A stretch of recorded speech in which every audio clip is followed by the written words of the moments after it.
අද මං ඔයාලට අරන් ආවා සව් පානේ ඉක්මනින්ම හදාගන්න පුළුවන් විදිහක්.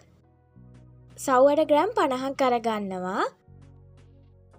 ඒකට ඇල් වතුර පිරිසි කෝප්ප 2ක් විතර එකතු කරගන්න.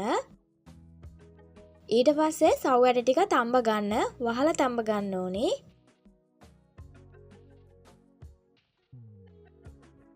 සව් ඇට ටික මේ ගානට තැඹුණාට පස්සේ උකු පොල් කිරි කෝප්පයක් එකතු කරගන්න. දැන් මං එකතු කරගන්නවා ග්‍රේට් කරගත්ත හකුරු ග්‍රෑම් 150ක්. ග්‍රේට් කරලා එකතු කරගත්තම හකුරු ටික ඉක්මනටම දිය කරගන්නත් පුළුවන්. හකුරු නැත්තම් ඔයාට පුළුවන් සීනි ටිකක් කැරමල් කරලා අරගන්න.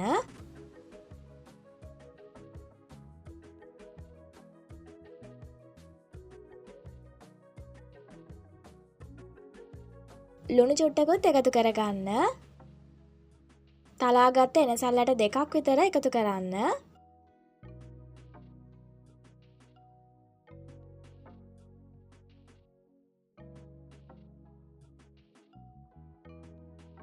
දැන් හොඳට උතුරව ගන්න.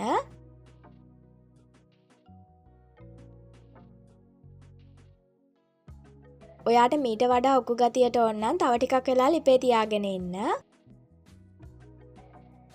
ලිපෙන් අයින් කරන්න කිට්ටු වෙලා මුද්දරස් බලන් ටිකක් එකතු කරගන්නවා. කජු තියෙනවා නම් ඒවත් එකතු කරගන්න පොඩියට කපලා. මේ ගානට තියෙද්දි මම ලිපෙන් අයින් කරගන්නවා. ඔයා කැමති නම් තව ටිකක් උකු වෙනකන් ලිපේ තියාගෙන ඉන්න.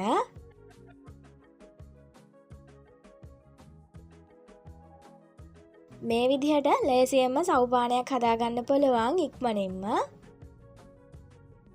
අදට ගිහිල්ලා නම් ඔයාලට සුබ දවසක්.